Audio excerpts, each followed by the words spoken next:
বিদ্যুৎ চলে গেলে আমরা পড়ালেখা করতে পারি না, এবং আমরা কিন্তু পড়ালেখা না করলে পরীক্ষাতেও ফেল করি।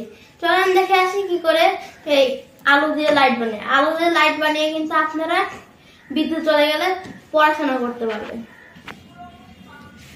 তো আমরা এখানে নিয়ে নিয়েছি 3টা বড় বড় আলু, আর আমরা এখানে কিছু গ্যাজেট ইউজ করবো। যে আমি এখানে সুইচ মডিউল নিয়ে নিয়েছি, আরো কিছু জিনিস আসবে, কিন্তু ওগুলো কোথায় জানি রাখলাম, কোথায় জানি, ও হ্যাঁ মনে পড়ছে।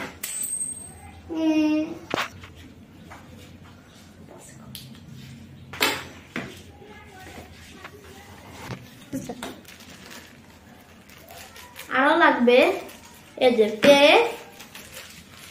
পেরেক, তারপরে এই যে এইটার মাথা কানেক্টর, এই যে তামার দণ্ড আর স্টিলের দণ্ড, আর কিছু তামার লম্বা লম্বা দণ্ড, আর এই পেরেক। আর এখানে আমি নিয়ে নিয়েছি একটা এলইডি মডিউল।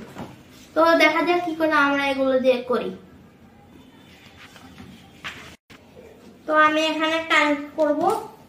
আমি প্রথমে প্রতিটা আলোতেই একটা করে পেরেক এই যে তামা ঢুকাই দিব।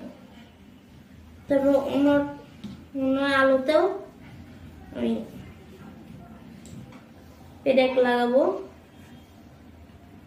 প্রথমে এগুলো ঢুকাই নেই, তারপরে পেরেক ঢুকাই দেব। এরকম করে আমি প্রত্যেকটাতেই লাগাই নেব। আমি সেট আপ করে নিয়েছি। তো আমি পরে এই কানেক্টরটা এই স্টিলের দণ্ড এখানে লাগাইছি, তামার দণ্ডটা এখানে লাগাইছি।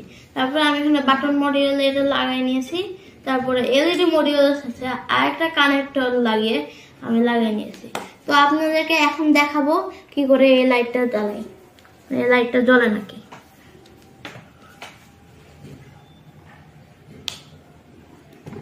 জ্বলছে দেখলেন, অনেক হালকা জ্বলছে।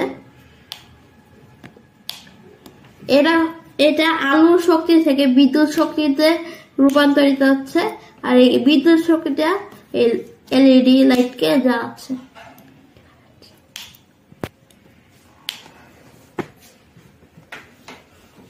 তো আসসালামু আলাইকুম গাইস, এরকম আরো ভিডিওতে দেখা।